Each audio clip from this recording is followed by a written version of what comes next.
Okay, let's continue on. Avodah Zarah, Perek Daled, Mishnah Gimel. This Mishnah discusses whether it's mutar, whether it's permitted to use or benefit from a property that is, so to speak, consecrated to an idol. So the Mishnah begins by saying, Avodah Zarah shehoya lo gina o merchat. If an idol had a garden or a bath built for it or dedicated to it, what does that mean? It means that the garden or the bath was not made as a noi, as an ornament for the idol, but it was created to make money or to support this temple, or its priests. So therefore, this raises two questions. Question number one, is it permitted to benefit from property that belongs to an idol? And the second question is it permitted to pay fees that go to support the priests of an idol? That's the Mishnah's topic. Avodah Zarah shehoya lo gina o merchat. The idol had a garden or a bath built for it, dedicated for it. Nenin mehen shelo b'toiva, says the Mishnah.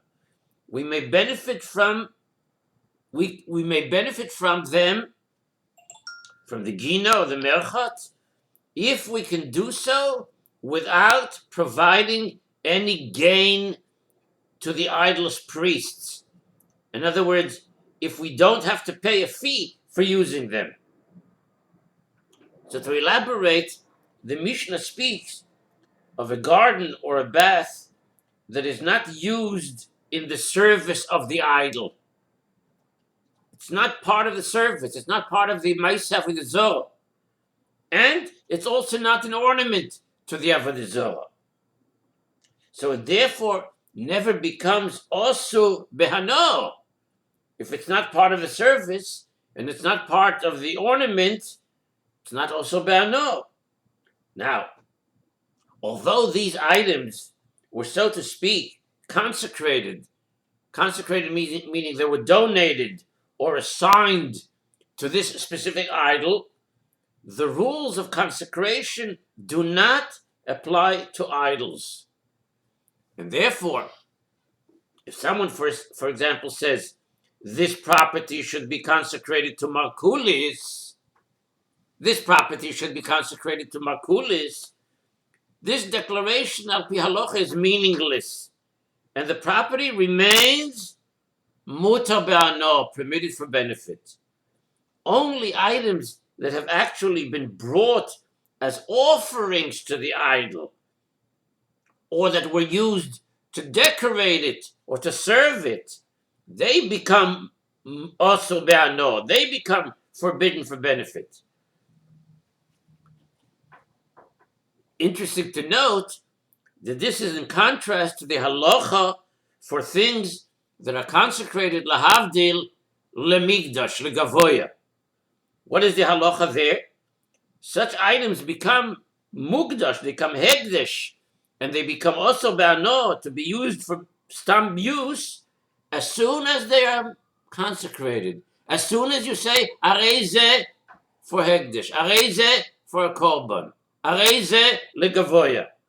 Even if they are meant to be sold to raise money for the upkeep of the temple, still, in terms of hegdesh, they become also as soon as the pronouncement, the words are said. Masha'en kein lahavdil for Avodah Zarah. It's an interesting contrast that we find here through this Mishnah. So Avodah Zarah shehoya lo gina o merchat nenin mehen shelo b'toiva.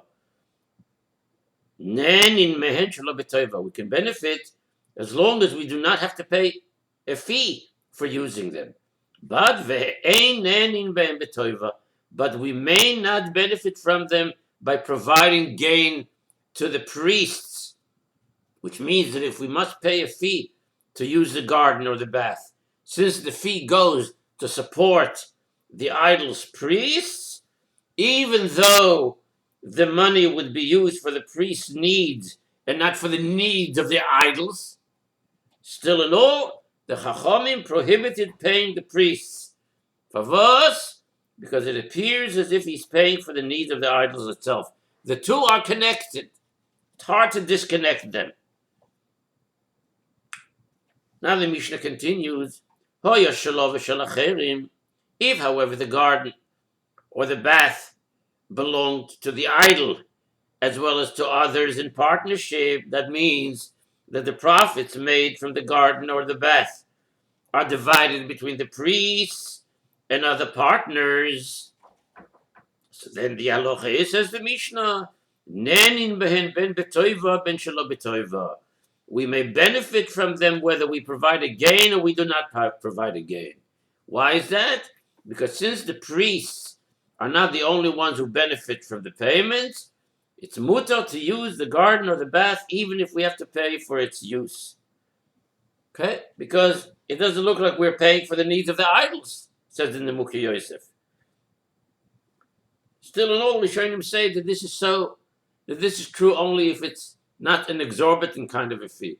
If it's an expensive to get in to the bath, to the garden, then one should keep away from it. Continues the Mishnah Daled. This is an important Mishnah. It's important because the Mishnah discusses the differences between an idol worshipped by a non-Jew and an idol that is worshipped by a Jew.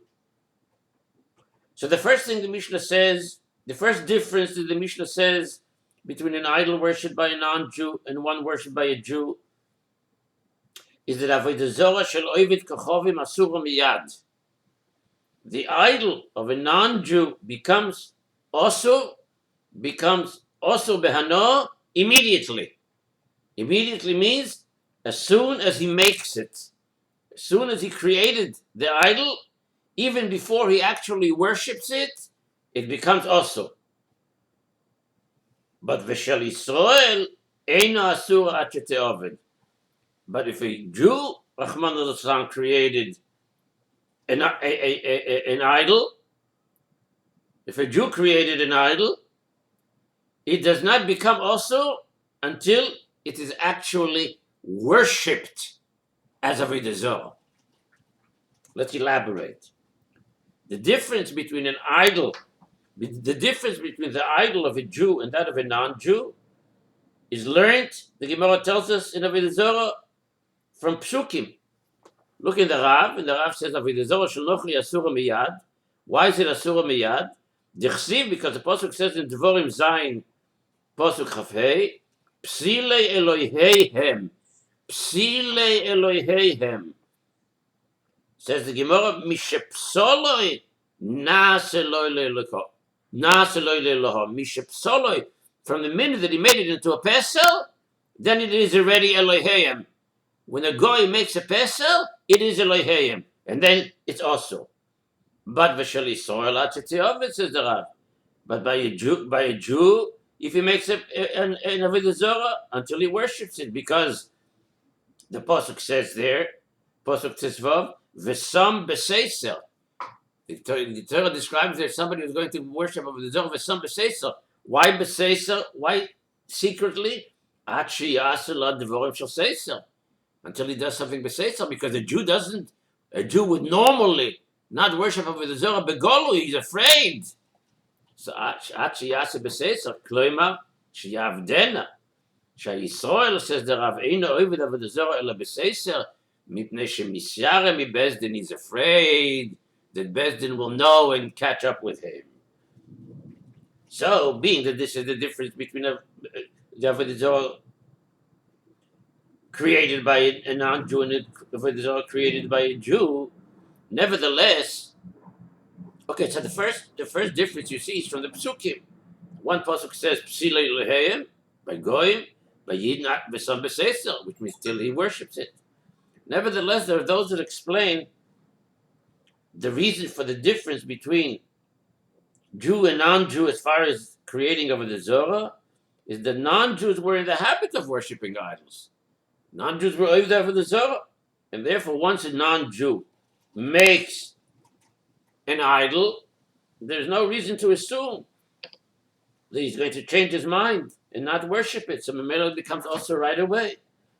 If a Jew chas v'shalom makes an idol, he may very well yet regret it and never worship it. And therefore it does not become also until it is worshipped. So is explained by the Mukhi Yosef and others.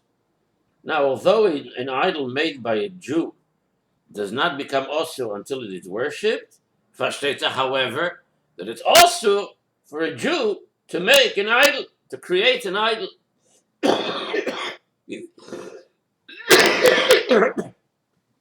If he does, then he gets Malchus.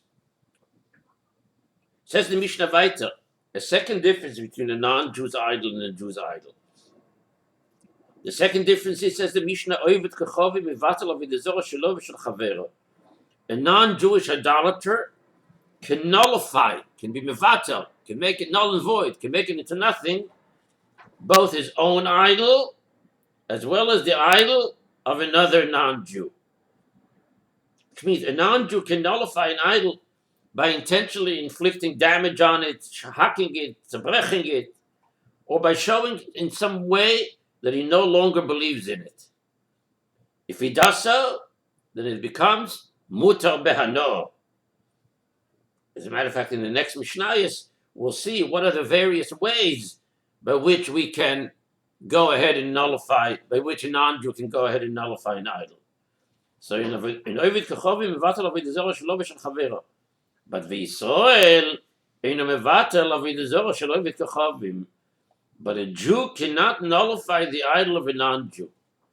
Even if the non-Jew told him, go ahead and do it, I give you permission to do it. And certainly, a Jew cannot nullify his own idol. A Jew's idol can never be nullified. Rather, it remains forever also behano and must be destroyed or buried. Destroyed or buried. You see, the Rav said, "V'Yisrael eino mevatel Avodah Zarah shel nochri." Says the Rav, "Afilu nosel on nochri reshus." Even if the nochri says, "Go ahead and do it," can't be done. And one more halacha about the nullification of an idol. An interesting halacha. A mevatel Avodah Zarah, if a non-Jew nullifies an idol, so he nullifies the idol itself. He's mevatel the actual idol. Bitel meshamsheya, if he also nullified the items that go along to serving it, items used in the service of the idol. Now, items used in the serving of the idol are also bano. So if he went ahead and was mevatel the Avodah Zarah, that automatically also is mevatel the meshamsheya, because the meshamsheya are part and parcel of the idol. Since these are secondary to the idol itself, the nullifying the idol automatically nullifies the meshamsheya as well. The meshamsheya meaning those things that are used in the service of the idol.